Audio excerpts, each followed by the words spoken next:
So breaking news ava mu ggwanga ery'Amerika ndowooza mwenna mumaze okulaba ebifaanaganawo ebityo bye bagamba nti Hurricane Milton ekubye state ya Florida neyonoona ebintu biyitirivu naye yagenze okubaawo nga gavumenti y'Amerika emaze okuba nga egamba abantu ababeera mu state ya Florida nti bagifulume meyo hurricane egenda okujja ng'abantu baavaamu. Tujjukire nti buli gavumenti lwegamba abantu bakole ekintu tekitegeeza nti baba bagenda kikola. Abamu bagikola, abalala tebakikola. So of course wabeerayo bamaze okudeployinga amagye kenda bwe bagamba nti ba first responders bwe badeployinze n'amagye kenda okubanga abayamba okuzza embeera mu nteeko. It's going to take time because floods tewali ky'osobola zikolera.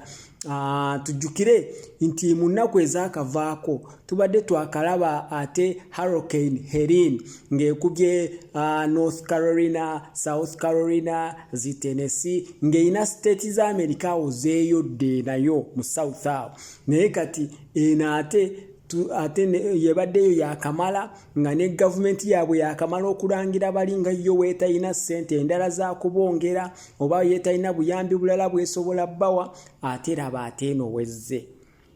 Okitegeera bali bakaaba ate bano bawoloma. So kino kye kigenda okutuukawo kati oba gavumenti yalemererwa okuwa bali katolooza kiki ekigenda otuuka ku bano. Naye kino kigenda kuyamba Abamerika abasinga okuzuukuka okulaba nti gavumenti yaabwe esobola okufuna ssente eziteekawo entalo mu mawanga amalala, eziwagira entalo mu mawanga amalala naye nga teyina ssente esobola kuyamba na kubeezaawo bantu baayo.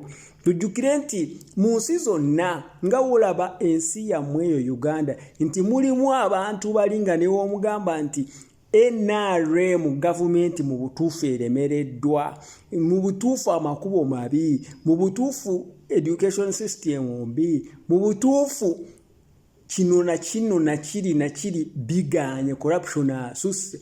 Bo bakugamba ffe tuleke muzeeyi muleke ffe at least otulowe tuli. That's a mentality ne mu bazungu gyeri onfuna bulungi nga bo bakugamba saawa zino wotunuulira Democratic Party ne party ya Kamala Harris waliwo abo banfanfe nga bagamba nti ffe toyogera ku eyo party toboogerako abo oba bakoze ekyo oba bakoze biki teboogerako. Naye kino kigenda kubanga kibaggula amaaso gavumenti weenaaba ebagamba nti affe mutuveeko tetukyalina buyambi bwe tusobola kubawa tetuyina kasente.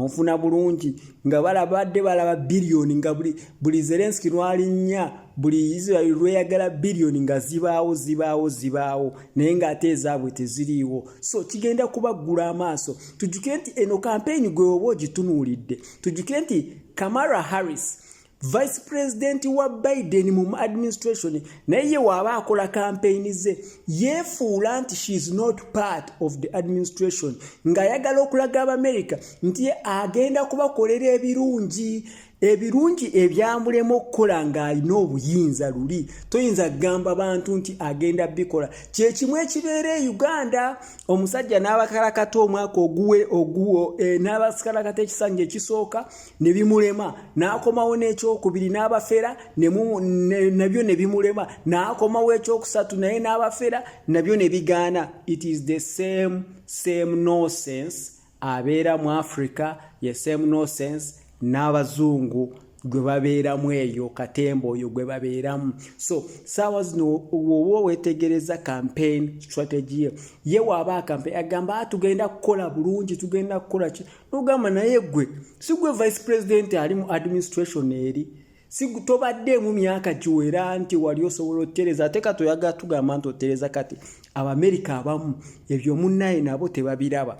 Now it is time kino bayinza okifunamu ekyokuyiga oba abamu nga baalemala obwongo.